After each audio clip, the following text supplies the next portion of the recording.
Good evening, good afternoon, good morning, whatever the fuck you're tuning in. This is a special episode of Backyard Buckets brought to you by Backyard Sports. We're talking trade deadline. Pretty busy day today. I know Ryan had a busy day himself, but you were able to catch up, I hope, on the movers and shakers at the trade deadline. Yeah, I just heard Dr. J was traded to the Nets. It's crazy. I just caught up today. Oh man, for the rights to Spencer Haywood, right? Oh yeah, I mean honestly, pretty fair. Yeah, yeah. Oh man. So yeah, we had quite a few, moves today. We didn't have the superstar blockbuster trade that sometimes will dominate the headlines at the trade deadline. As a reminder, we had a couple of trades leading up. Obviously, Terry Rozier got moved. Um, uh, one more that I can't that's eluding me right now, but had a couple of moves, a couple of weeks out, and then today things got really heavy, right? I think it was like 30 confirmed or moves, 30 different trades, a lot of money moving. So there's a lot of kind of low level. Here's a guy at the end of a roster moving for some cash considerations, maybe a couple second round picks.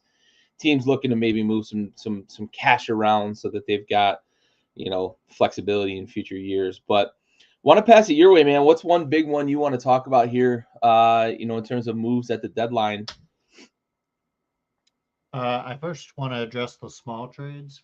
Yeah, Just we don't have to talk about it, but because they're not like super interesting. But right. I I do think about like how much work goes into like small stuff like that. Yeah, Is it's like, oh, we're like up against the cap. We got to like do something. How do we like move this around? And I can imagine the amount of time they go through just to decide like let's dump this guy for and like give cash so we don't have to pay a tax. I really do think that stuff's interesting because I know it's like these massive teams like coming up with that, but fundamentally it's like one guy deciding to do this.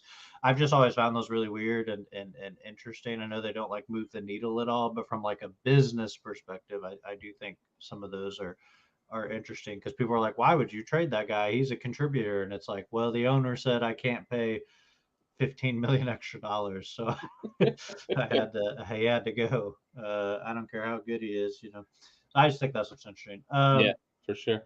It's a lot of work, and I know. So I know teams real quick. I know teams have like they've got a guy dedicated to Yeah. understanding the cap. They usually call him the cap guru or the cap savant or whatever term they want to put on him. But it's a guy who literally he's like an accountant and he just understands the cap and he crunches the numbers to say like we need to move x amount of dollars or we can afford x amount of dollars and we can't go over the tax. It's not like your everyday average NBA 2K. I'm just worried about what my salary is and I just want to get as many people as I can on there. There's a lot of work that goes into it. So yeah, good on you to point that out too, because that's something that goes very unheralded, and we see these moves that are like ho hum, move along. That's a no name guy at the end of the bench for cash considerations, but there's a lot of thought that does go into that for sure. Yeah, I think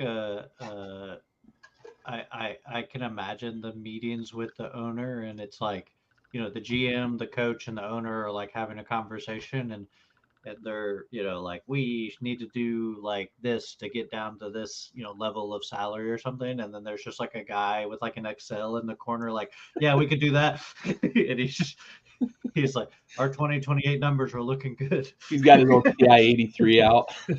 Yeah, yeah. It's like no one even acknowledges his existence, but he comments on everything. Yeah, Yeah, that's kind of how I imagine the salary cap people. But he's they're buying he's old. the he's the Jonah Hill to Billy Bean. Yeah, and you see them in the NFL all the time too. Like that's Yeah, a yeah. I mean, Major League Baseball. I mean, they exist, but they're not as I think as valuable because of the lack of the cap, yeah, like the hard cap. But yeah. you see them in the NFL too.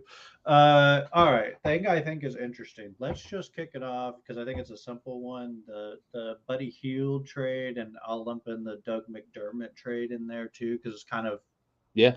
replacing the two guys. So uh, yeah, that's a weird one. Did the Pacers win in the end? I mean, Doug McDermott is like 95% the offensive player that Buddy Hield is probably. He's just a worse defender. And that which team is is hard. already, yeah. And that team is awful. I've watched many of their games, but of course I watched them play the Rockets. And the Rockets have like one of the slowest offensive in the league, and they were putting up like 70 and a half. And I was like, oh God, these guys, they don't stop anybody. Yeah. And it's bad because like Miles Turner is like a decent defender, but the rest of the team is just not good. Yeah. You got Uh, 4 guys standing at the other end, like, bring the ball back up. yeah, I think the Pacers did all right. Like Buddy Hield wanted out. We talked about this in the pre-show. He didn't want to be there anymore because of his contract situation. And if you have to get like a 90% Buddy Hield solution because you want to keep like a similar rotation, and McDermott's a body, like he's a big guy, not like big, but you know he's got some size. He's bigger than Buddy Hield. Uh, just just like no lateral quickness at all. So can't stay in front of anybody, but he can shoot the ball. He'll catch all the Halliburton passes to the perimeter and hit those. Really, the 76ers, I think, made out pretty good on the trade. Getting Buddy Hield, who's not having like the best year, but is generally considered maybe the greatest percentage 3-point shooter of like all time. Uh, Only giving up Furkan Korkmaz and Marcus Morris Sr. and 3 second-round picks, like not having to lose much. They weren't playing Marcus Morris much. Furkan Korkmaz was a guy who wanted out, and I think already got cut by the Pacers like immediately, waived. So they really didn't give up much. I think Korkmaz is like okay, but you know he's not a guy you expect to be a needle mover for a team that apparently still wants to compete, even though Joel Embiid is a question mark. Yeah, we might not see him again this year. Yeah, they said what, like 4 weeks or something, They'll but reevaluate him in 4 weeks. Yeah. yeah, who knows what that means? Yeah.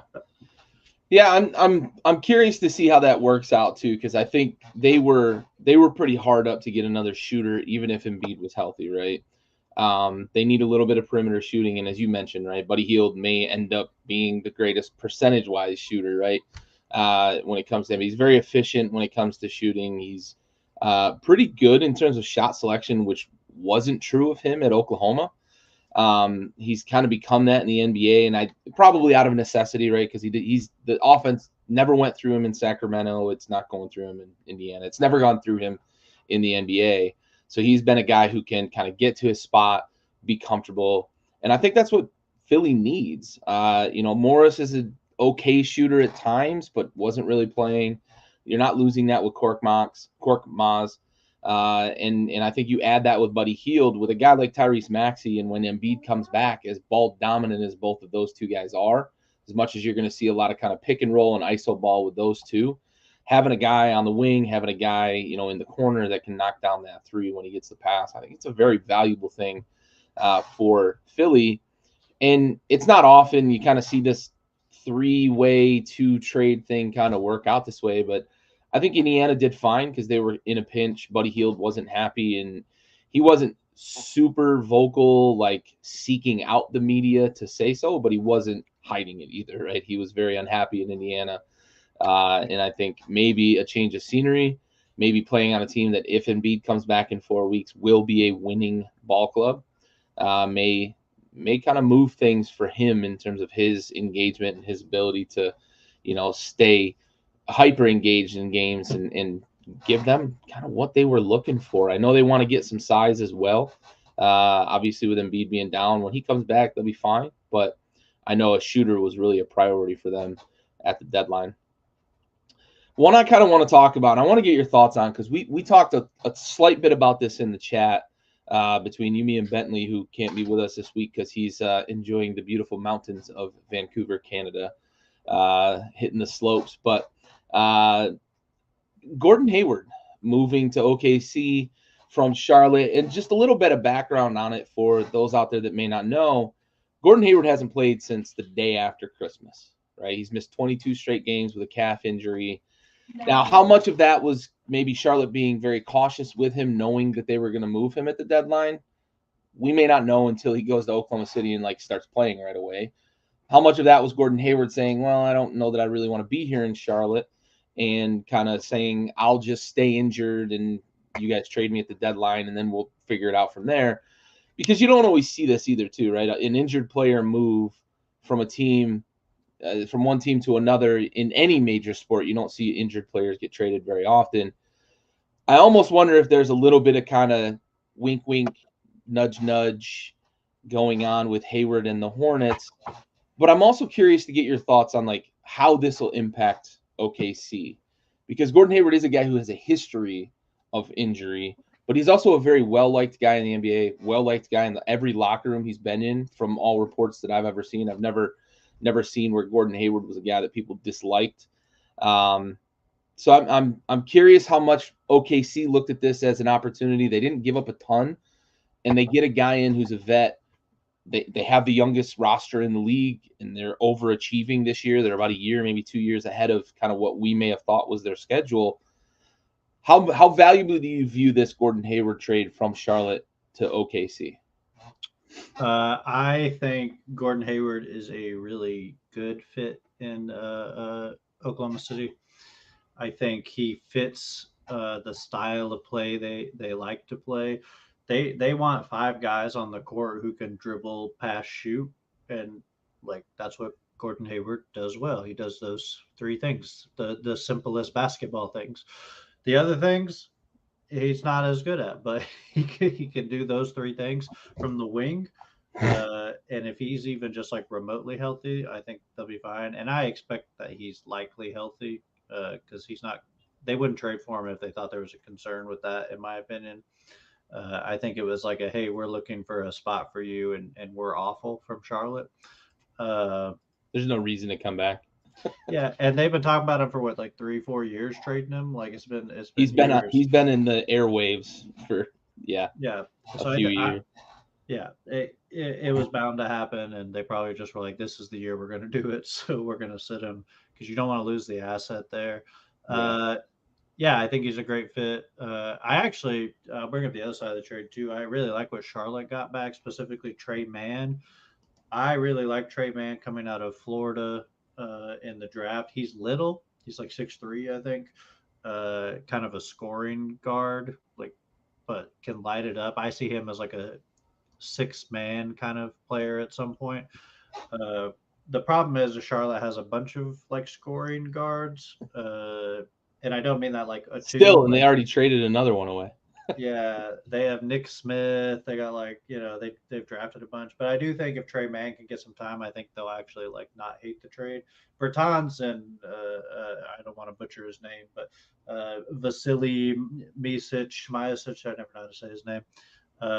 Kind of throw-ins. I don't think those guys have a future in Charlotte, but I do like the Tre Mann and getting something for Hayward who was going to leave when the contract was up, and you don't have to pay his contract anymore. So.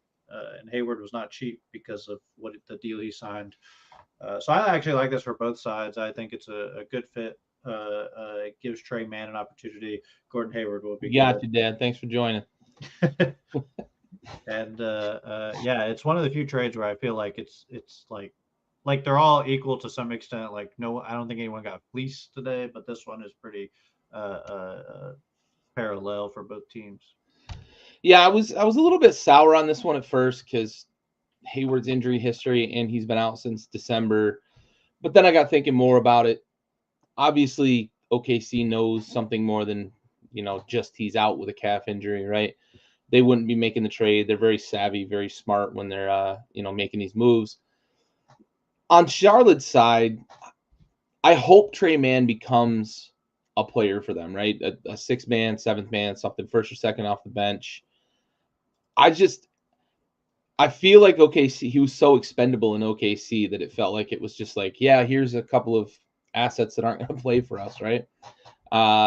Maybe Charlotte can turn that into something. I don't hold out big hope for that because we've seen what Charlotte's done with talent to this point. They've not been great in terms of managing that. I feel for a guy like Tre Mann who, like you, I thought he could play coming out of college. Hasn't really gotten an opportunity to kind of flourish. Been buried behind some really good talent there in OKC, especially this year. And we'll see how that pans out. If Gordon Hayward is healthy the rest of the year, and if Gordon Hayward averages 13-5 for them or something along those lines, and is a stabilizing presence for a team that I think is most likely, right, barring any sort of collapse, they're going to host a first round playoff series. They could potentially host 2 playoff series, depending on how they finish out the season in a very competitive West. That's going to matter a lot, and having that experienced, savvy guy who's played in some big games, right? He nearly hit the half court shot to knock off Duke, going all the way back to his days at Butler, and all the way through the NBA. He's been in a lot of locker rooms. He's played with some superstars. He's played with some different different levels of player. I think he can be a valuable asset to them, even just from that perspective. And then what you get from him on the court becomes, that extra factor. So it is an interesting trade. I will admit at first I was like, man, what is OKC doing? But assuming they know more than we know, and assuming he's at least healthy right now, we'll see, right? We'll see. Mensa member, Nathan Mensa. Not a name I've thought about in a while. We did have some center movement though, so I think our fan from the peanut gallery will be interested in some of the movement at center. Another one I want to get your thoughts on here is PJ Washington, right? So again, we're talking Charlotte. They made some moves here at the deadline. Dallas made 2 moves, but let's talk about the PJ Washington move first, because I think we all kind of applauded the Grant Williams signing in the offseason for Dallas. It didn't work out, right? For whatever reason, it didn't seem like he was a good fit there. He didn't really produce the things that he was producing in Boston. He wasn't the agitating member of the roster that he was in Boston, and he wasn't kind of the dirty work guy that he was in Boston. That made him very valuable to that Boston roster, and it felt like a bit of a loss for them and a bit of a gain for Dallas. Instead, they're moving on. They move both Grant Williams and Seth Curry and a first-round pick. It's somewhat protected. It's like top 8 protected or something along. It's very lightly protected for that first-round pick. But they get PJ Washington in return, who's a guy that came out of college. I thought he was going to really move things. I thought he was a really good pick for Charlotte. It's been a little bit up and down for him. When he's healthy, he's been good. At times he's shown flashes of what I think, some of us, at least myself included, thought for him coming out of college. What are your thoughts on this move? Is this a good upgrade for Dallas and Charlotte getting that first round pick back? I assume that's got to be a win for them, right? Yeah, I think again, I'll address Charlotte because it's easier. But Charlotte gets a guy in Grant Williams who I don't think his year has been that bad. I just don't think he has not stepped up like people thought he would. He's been like equal or slightly worse than he was in Boston last year, and you expect with more. Well, he doesn't really have more playing time, but maybe more talent around him.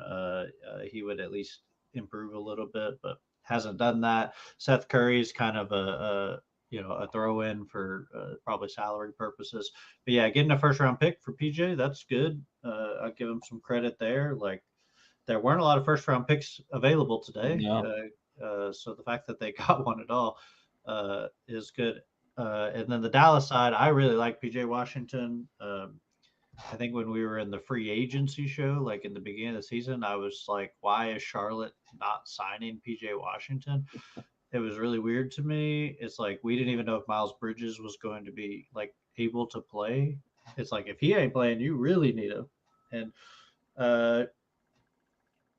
there are some stats. I won't list them because there's like too many probably to talk about. But Charlotte is a bad team. When PJ Washington is on the floor, they are slightly better. That's a pretty good indication because that's a rarity even on a bad team. Even good players have trouble like making a team look better. Yeah. I expect PJ Washington to have the same effect in Dallas on a much better team. PJ Washington's skill set, kind of a little bit of do everything, and I think that's going to be valuable for Dallas. He clearly can score the ball. I think he's had like multiple 40-point games in his career. I think he had one just like a week ago. He's a switchable guy at 6'7". He can play small ball center if you want to go real small.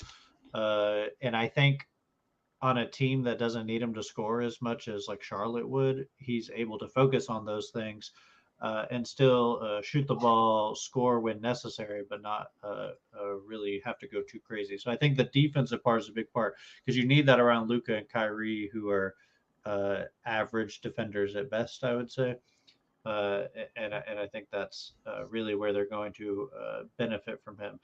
But still a guy again who can score. He's not shooting the three as well this year, but he's a 36% career 3-point shooter. So you hope that ticks back up a little bit because he's at 32.5 right now this year. Yeah. Final thing I'll say, he's listed as a point guard on ESPN. So if you're getting a 6'7" point guard, I mean, you gotta love that. Yeah. I know he's not a point guard. I just want to clarify. He's like a 4 or 5, but I just found that funny that he's just listed as a point guard on here. Yeah. I like the move for Dallas, and we're going to talk about another move that Dallas made as well here in a moment. But I think this is an upgrade for them over what Grant Williams has been for them. As you mentioned, I think statistically Grant Williams was pretty similar to what he was in Boston, but it's the other things that he brought in Boston that you just didn't see in Dallas. And I don't know if like something in that locker room or that culture stopped him from being that guy. I don't really know. Boston kind of let him be himself and get the tease and be the aggravator and whatnot.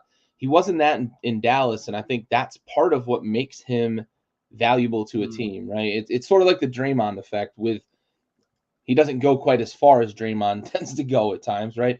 But being that agitator, Pat Beverly is another example, right? Just getting under people's skin, I think, is a valuable it's a commodity for a basketball team. And, you know, it's you know, I think it's a good upgrade for them.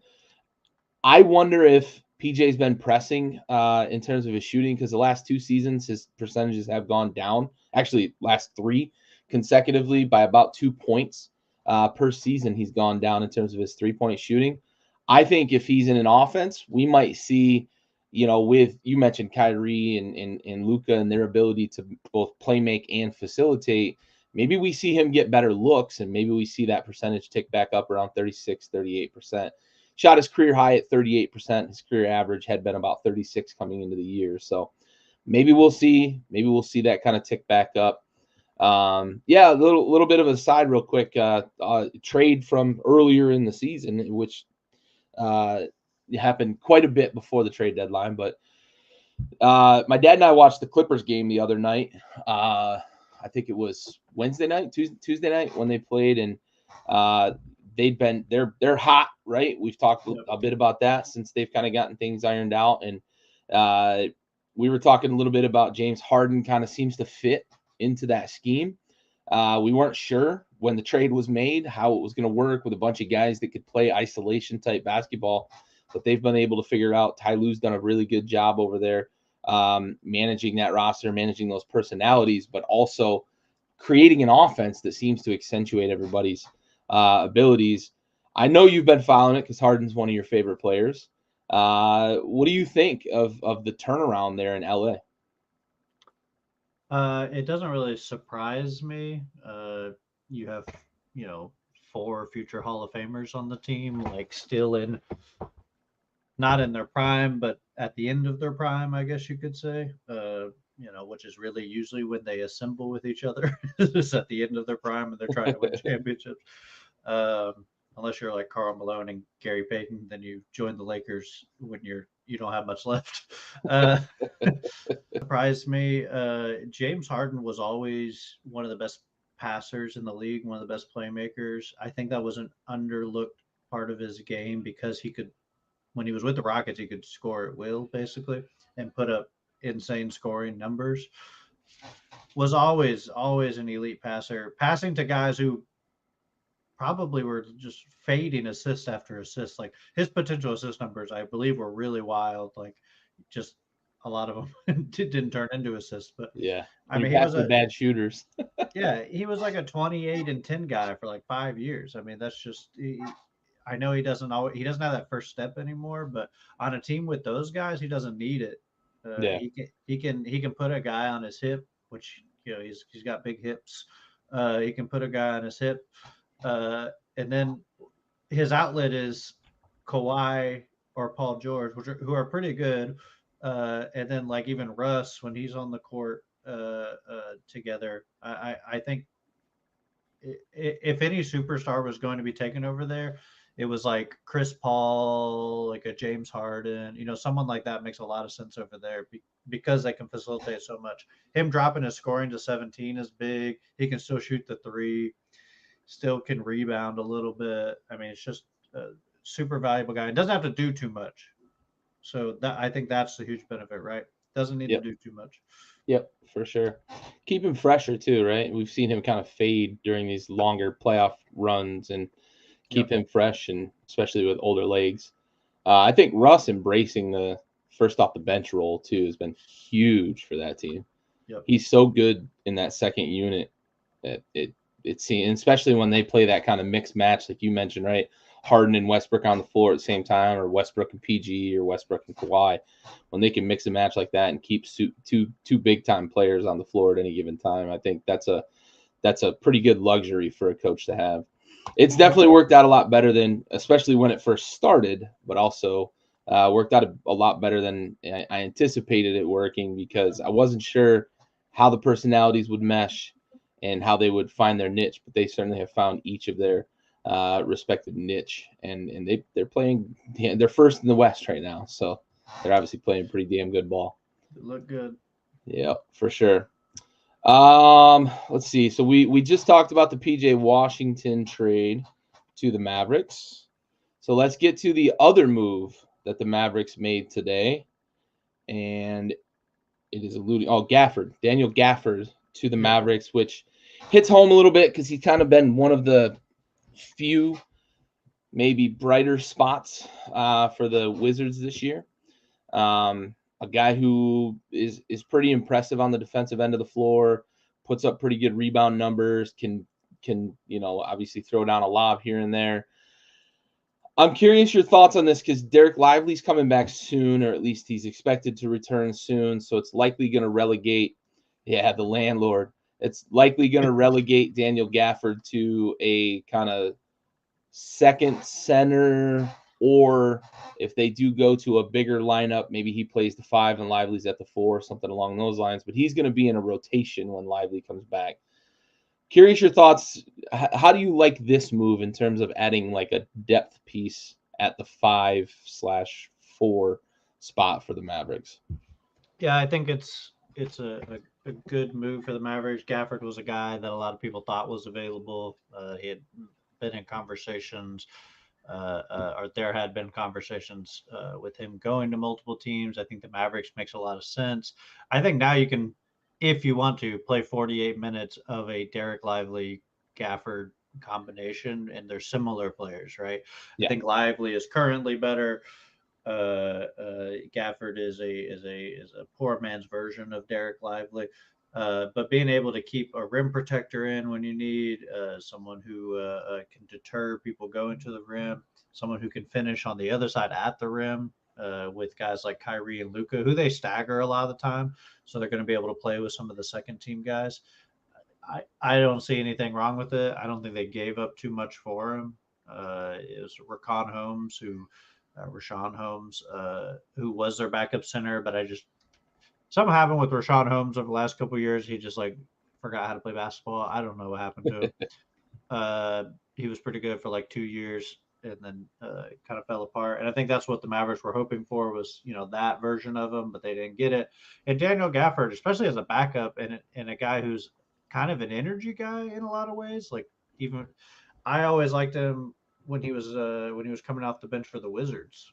Coming off the bench, kind of sparking, offensive rebounds, dunking the ball, blocking shots, rebounding. I like him doing that. So it just makes sense to have him be the backup to Derek Lively. I think it's a seamless fit.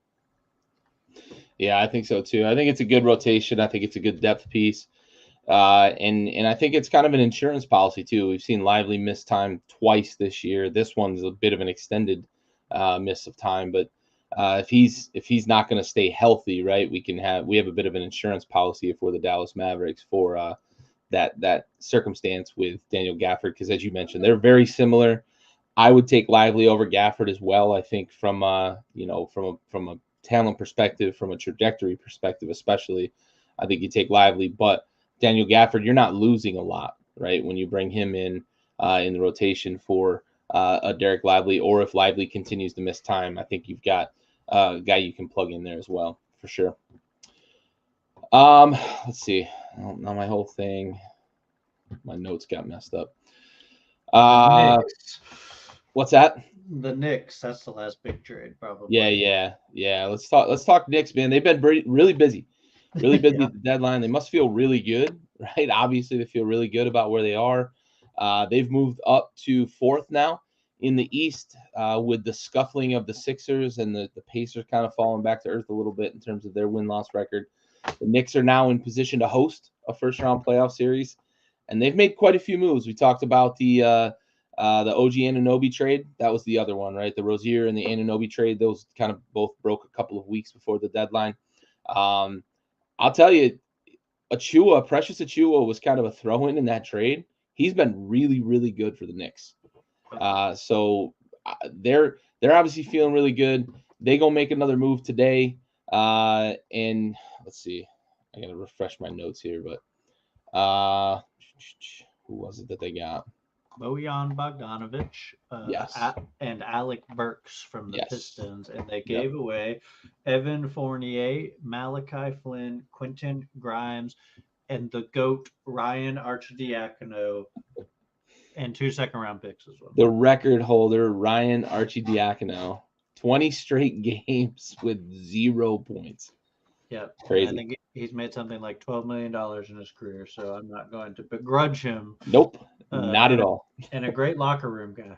Yeah, absolutely. Probably that's 20 straight NBA games too, right? Like, that's not 20 straight games at the fucking YMCA. That's 20 straight games in the NBA. And I like to remind people, right? Brian Scalabrine is always kind of the butt end of jokes when you talk about guys who just kind of floated on a roster. I remember when he went and played pickup against a bunch of dudes and was like skunking them 11-0, 11-0, 11-0. Still a guy that played in the NBA, right? Ryan Arcidiacono, despite 20 straight games of no point, he's still in the NBA. He's on an NBA roster. So let's not forget that for sure. But what do you think about the Knicks, man? Kind of the totality of their moves at the deadline. Do you think this kind of the final piece for them? Do you think adding a little bit of size and some scoring with Bogdanovic and Burks, is this enough for them to kind of feel like they can compete for second best team in the East? I say that very backhandedly, but yeah, of course. Maybe this is a hot take, and maybe that's what the people are here for. But give the people what they want, man. I'm gonna start slamming my hands on my desk. I don't love this trade for the Knicks. I think it's a little lateral to me. I think, I guess their thought process, and I'm not in those rooms. They don't invite me to Madison Square Garden very often to consult. not recently, at least. It's like Bojan Bogdanovic and Quentin Grimes are similar players, right? They play a similar style, but Bogdanovic is the worst defender, but better scorer and better playmaker. He can do some stuff with the ball in his hand. Quentin Grimes is a much better defender, slightly worse shooter, but still like a solid 3-point shooter. Doesn't do a lot with the ball in his hands, but thinks he can. As a guy who watched him at the University. Yeah, I watched him at the University of Houston. I think he has like a little bit in there. I don't know if it is NBA capable, but I know he's got like a little bit. I think that's a pretty lateral move, in my opinion, because you're losing the defense and you're gaining the offensive capability. Maybe that's the Knicks want that, right? That's Bogdanovic's also 34. He's not young, which probably doesn't help defensively. Alec Burks, I actually like a little bit more. Not than Bogdan. I don't like him more than Bogdanovic necessarily, but I do like that pickup from what they gave up. I just think it's a big depth piece. My concern is, if these guys are so good, wouldn't the Pistons win a game every now and then? They play a lot. Like Alec Burks and Bojan play a good amount. Alec Burks played 43 games this year.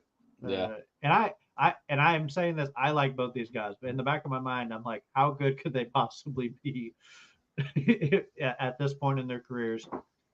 I know it's a team game, but it just is in the back of my mind. Like maybe it is not that big of a move. It's probably more of a depth thing. Like I said, I think now they have like 19 guards or something like that. And Bojan can play like 3 positions. Uh, so I think that part is beneficial.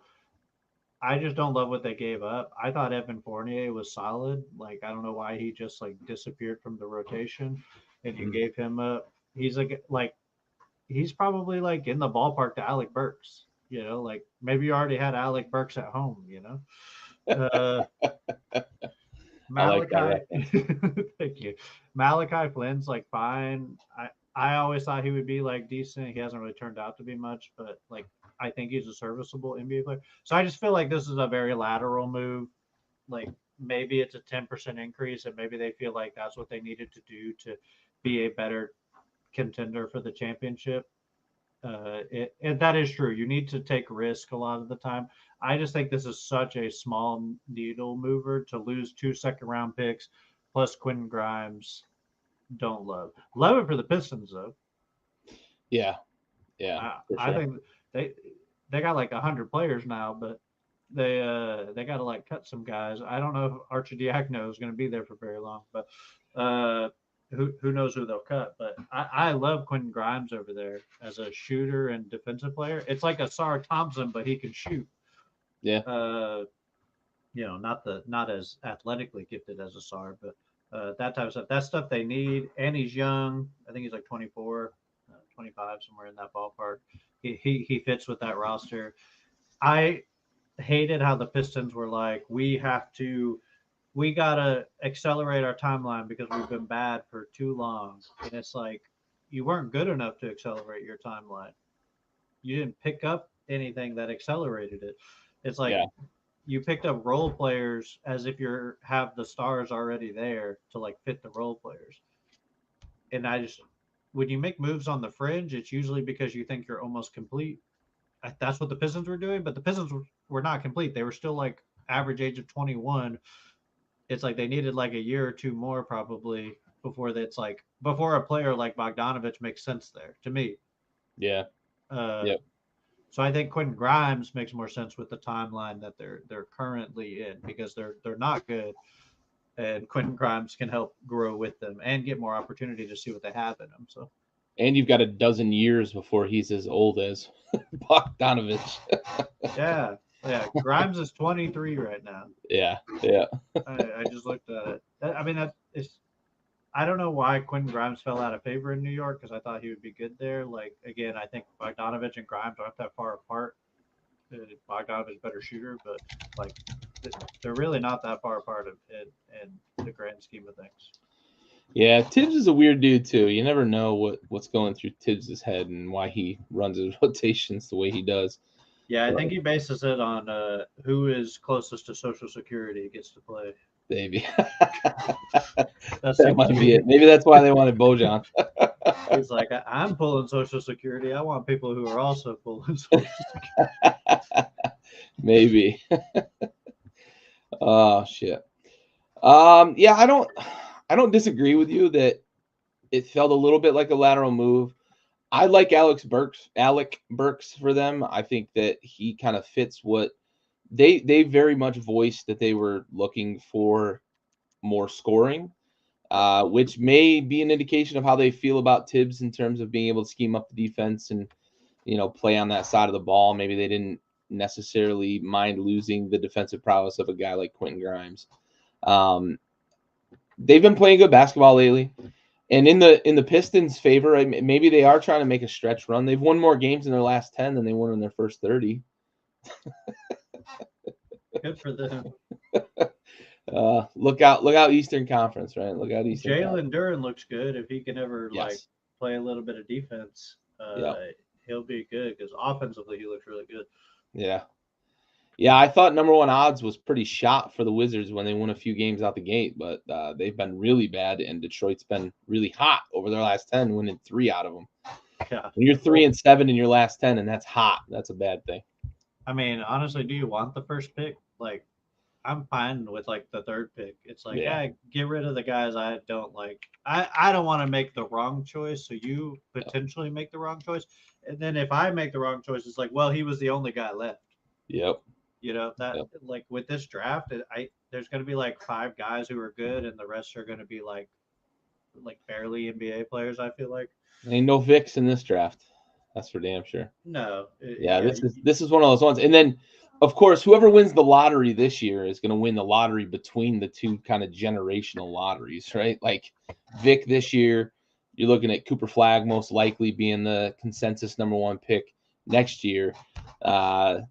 It's not a good year to win the lottery this year because the best guy might be playing in Australia, and he's kind of a afterthought when it comes to top five guys. It's not a great year to win the lottery, that's for sure. the sad part is like pretty much every year before this for the last like four was like pretty decent. The Yeah. only year that people thought wasn't amazing was the Lamella Ball Anthony Edwards year. Yep. That turned out to be really good. So Yeah. Yeah. maybe this year turns out good. Like that's the hope, right? Is these guys are just better than what we expect. Yeah. I'm with you. Give me that third, fourth, fifth pick, and I'll just take the guy that's left over. And if I'm Yeah, the GM, I can just go palms up like, I was the only guy left. yeah. It's not my fault he wasn't good. Yeah, exactly. Oh, let's see. Any other big ones that stuck out to you? I actually think the Xavier Tillman trade to the Celtics was interesting. I think that was a good move for them. That did not happen today. It happened yesterday. But Yeah. uh, yeah, I think a guy who, a lot of people don't know who he is, but Memphis basically lost every big they had over the last like 6 months. Uh, and they needed Xavier Tillman to step up, him and like Bismack Biyombo. And Tillman does a lot for you defensively. He's a big body, and I think the Celtics need that because Kristaps is kind of hit or miss on being there. Not going to score much for you. A guy who I think thinks he can shoot, but isn't really much of a shooter. But I do like him defensively, and I like him as a solid body over there for the Celtics. So that trade's interesting. Obviously, the Rockets getting Steven Adams. I know it wasn't brought up last show. That happened on the 1st of February. Like while y'all were on show, I think that's interesting as a backup to Shingun potentially next year. And then, like, I don't know what the Raptors are doing. I brought that up in the pre-show. Like they got Kelly Olynyk. Why? They got Ochai Agbaji. That makes sense to me. That's like a young guy who isn't getting the playing time you love. And they gave up Otto Porter Jr. Who cares? Uh, Kyra Lewis. Like, why wouldn't you keep Kyra Lewis? Maybe you just like Agbaji more than Kyra Lewis. I don't really know. But you also gave up a first round pick to get Agbaji, like, and Olynyk. Like, it wouldn't have bothered me if Olynyk then gets moved somewhere else. But Olynyk's still there. Like, he's not Yeah, helping I you have to this think year. expiring salary. Maybe that's the only attractive thing about Kelly Olynyk, but it's a lot to give up for an expiring salary. Yeah, he's gone this year. I think he is expiring, right? Yep. Yeah. Yep. Yeah, so you basically paid a first round pick for Olynyk, who you're not a playoff team, so I don't get that. And then Agbaji, who was a senior when he came out of college, he's already 23. I don't like. I think he's got something, but you also gave up Kyra Lewis, who's another guy people think might still have something. So Yeah. like, I maybe it's a contract thing because Otto Porter Jr.'s contract was weird. I'm not 100% sure, but I don't get that. And then they also traded away Dennis Schroeder and Thaddeus Young and got Spencer Dinwiddie, and then waived him. And then Wade Dinwiddie. So that was clearly a salary thing too. But Schroeder's like an actual contributor. So like, Yeah. and so is Spencer. Like, it feels like they're playing the halfway mark where they're like, we have to like save money, but also like not be that bad because we can't be that bad because you know Toronto ownership doesn't want to, or Masai Ujiri doesn't want to do that. I just You're like, hamstringing yourself that way. yeah, pick a route. Yeah. Like Scotty Barnes is clearly talented. You got a guy there. Like, if you're going to build around him, that's fine. But I don't know if this is the year to do it. Like Kelly You gotta Olynyk. go all in on getting assets you can put in place next year to build around them. Yeah, Yeah, exactly. So I just found that kind of weird for a team that's viewed as like this great front office. Like maybe I'm wrong, but I just don't see it with what they did today. It just seems to be salary cap and like Yeah. a dumping a first round pick, which like I don't get at all. Uh, let me see. Robin Lopez being traded for cash. He had a great tweet about being Patrick Beverly's teammate for an hour and a half, and he said he'd never forget that time. Yeah. I thought that was pretty funny. That's a shout out for if he's still in the chat. People love Robin Lopez in our chat, so highlight there. Uh, yeah, the only other real trade is like the Royce O'Neal trade to the Suns. Yep. He's fine. Like they lost guys who are worse role players for a slightly better role player. I think it's a good fit for them too. 3-and-D guy.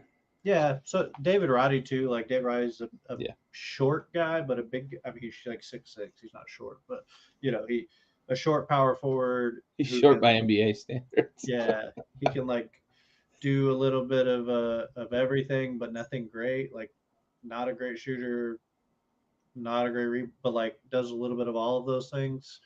That's probably all right for the Suns.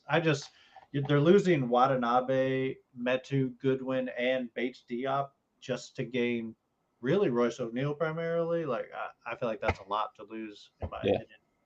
Yeah. So, Yuta Watanabe, by the way, all name team. Great name. yeah, Great Yuta name. Watanabe is a great name. I Great agree. name.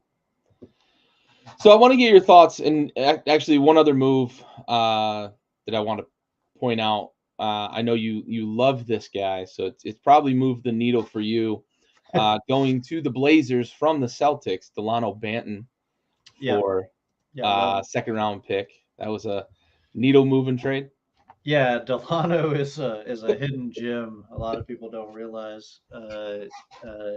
He's give him 6 months, he'll be first team All NBA by the time he's done. He'll I have Portland, one of the 4 best teams in the West. Oh, 100%, 100%. Yeah, I mean, Scoot Henderson should not play anymore now that Delano Banton is available.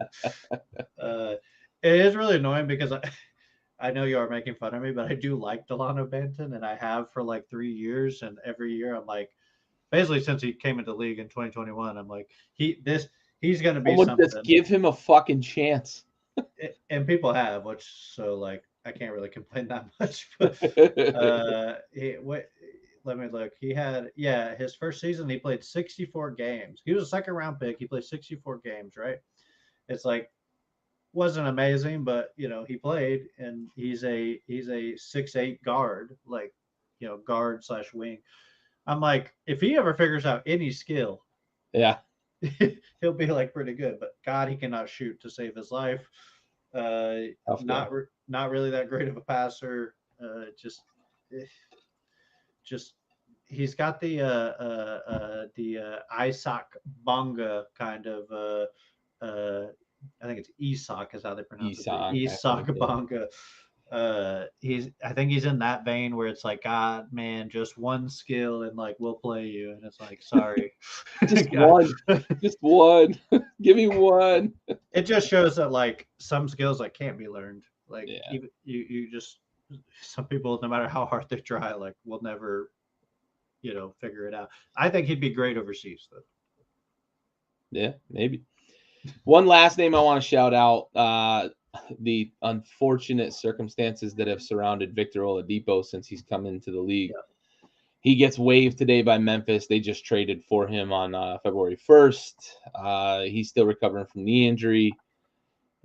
Hoping for the best, hoping for recovery. Because man, I had high hopes for Vic coming out of college. He had a really good rookie year, and it's just been downhill since with injuries. And every time he's healthy, he like shows it. He's good for a team. Then he gets a catastrophic injury. It's always something really bad with him, and just really unfortunate. Just wanted to kind of shout him out. Unfortunately, he got waived today. I'm sure he'll land on another roster, but we'll see how his recovery goes. Only so many times can you battle back from a pretty catastrophic injury. Yeah, it is sad. A guy that I think all of us thought might be the best guy in that class pretty quickly by his like second year. Yeah. I looked this up because he played for Houston for a very short time in 2021 when they were throwing everything at the wall to like Just see what would stick. with Harden, right? Because Yeah. they had tried so many things. He played 20 games. He averaged 21.2 points in those 20 games, and then got traded to Miami, played a total of 12 games over the next 2 years, and then played 42 games, got hurt again. And it's just, he just never gets the time. He's always been like a decent scorer. I imagine his athleticism has been sapped at this point. Yeah. But I just feel bad for the guy because I don't think he's an all-time great, but I think he could have been like a 1 or 2 time All-Star, like pretty easily, if he just doesn't face those things. And it's sad. Yeah, for sure. So I want to get your initial take. So you've had all of probably 15 minutes before the show and the 50 minutes that we've been talking about the trade deadline here on the show. Give me a winner and give me a loser at the deadline. I think you've already kind of spoiled who you think your loser is, maybe, but maybe you'll surprise us here. Give us one winner and one loser from the deadline. My big winner, I have to say Dallas. I like both of Dallas's moves. I think those are significant upgrades. As much as I like Grant Williams, like I talked about earlier, I think PJ fits a lot better over there, especially defensively. Uh, and he's probably a better defensive and offensive player than Grant Williams. Uh, I don't know why he gets so much hate. I like the Daniel Gafford move. I think they moved the needle probably the most for me. They might be top four in the West at this point. It, the West is so tough, but like if you think you can compete, you got to do something. And I think those were the necessary moves. And I hate to say that because I'm not a Dallas fan, but I'll give them their flowers. Uh, yeah, I probably have more than one loser, but I mean, I don't know what the Raptors are doing. Like I said, they just really weirds me out. Like pick pick a lane kind of thing. I don't love what the Pacers did. Like it's definitely a downgrade. Like I think they're probably in the play-in range now, which I thought they were gonna ascend past that point, but I think they're a play-in team now, uh, which is unfortunate.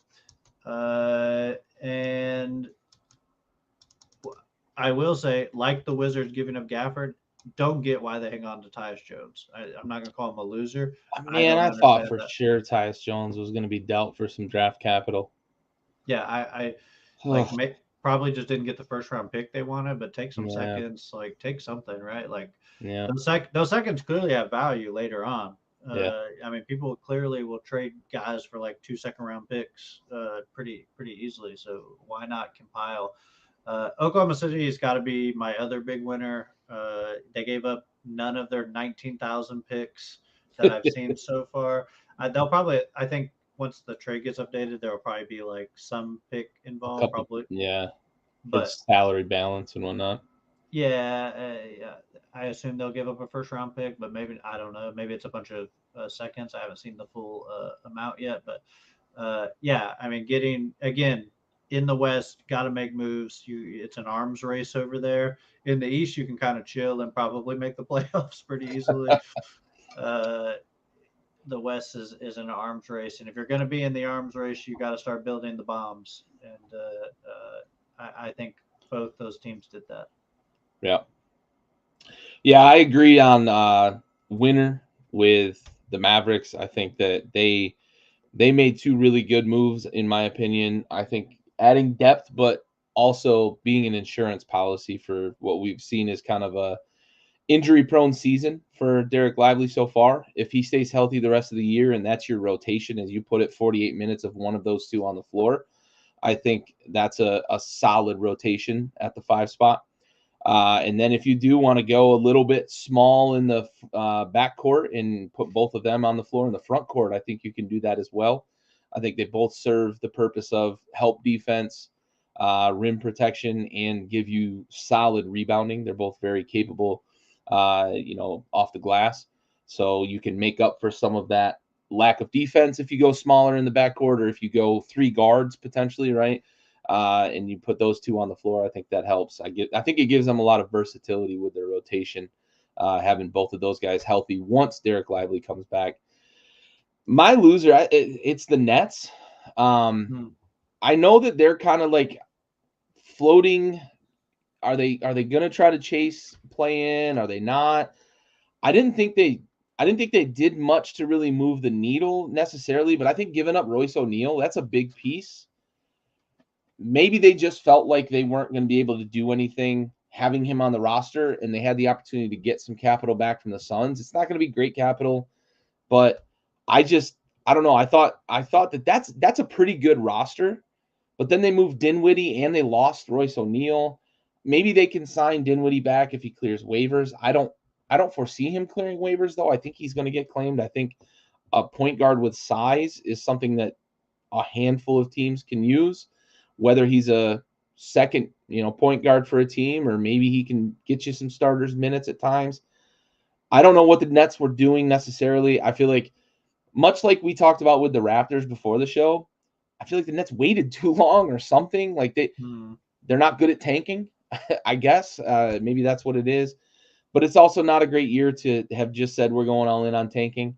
So maybe that's why they kind of held on the way they did. And if they end up 10th, 11th, 12th in the lottery, they probably just don't care, right? But I just felt like they didn't get a lot back in return in terms of draft capital when they made their trades. I thought if you're going to move those guys, maybe it's mostly picks you get back. And like you said, maybe there just weren't many first-round picks that teams were willing to give up. There were only 3 moved.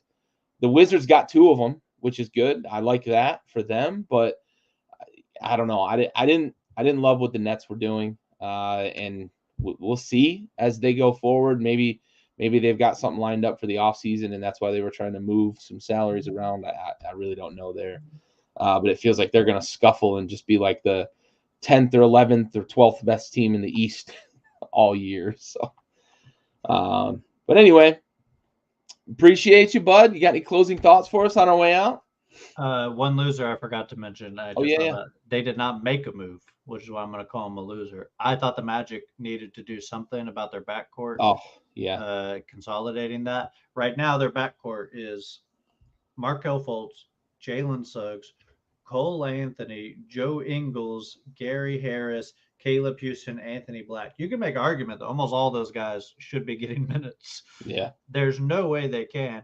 That's also not to consider that Franz Wagner regularly handles the ball as the primary playmaker on the team, and Paolo does a little bit too.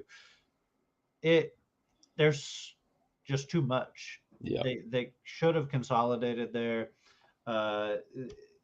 They could have moved on from Jonathan Isaac, a guy who I think had some value in some places. I would have liked to have seen a package where they could have got maybe even a Gordon Hayward or something like that instead of Oklahoma City, because I think they can offer quite a bit to teams, especially if they're willing to give up a pick or two. So maybe they just like what they have and they're trying to grow organically, and that's fine. I imagine they reached out and teams weren't available. I don't have any insider knowledge, but it's just too many mouths to feed in the backcourt right now. I just don't love that too much. Yeah. Yeah, and they're scuffling pretty bad right now, sliding down the standings. What are they, 8th now in the East, I think? Yeah, 8th in the East. Scuffling pretty bad after a pretty good start to the season. I was peacocking a little bit about my Magic over pick early in the year, and yep, that's gone a little bit by the wayside. Yeah. But they're 2 games out of 6. They're not like out of it, but I would have liked to see something to if they think they have the guys that they think they do, like just consolidate a little bit, and I think they're in a good spot. Yeah, I think they could have gotten a little bit. Gordon Hayward might have been good. Maybe a Royce O'Neal, a guy, 3-and-D guy, might have been useful for them, something along those lines. But yeah, a shooter would help for sure. Yeah, Bogdan or Bojan. I'm sorry, Bogdanovich, not Bogdanovich, but Bojan Bogdanovich. Not related, amazingly enough. Yeah. I don't know what the odds of that are. They're not even from the same country, so I shouldn't actually be surprised. Yeah. Still funny. Yeah. All right, bud. Well, like I said, I appreciate you. Good episode. It was good talking shop with you about the trade deadline. Appreciate the comments and participation from the viewers out there. This has been another episode of Backyard Buckets, brought to you by Backyard Sports. We are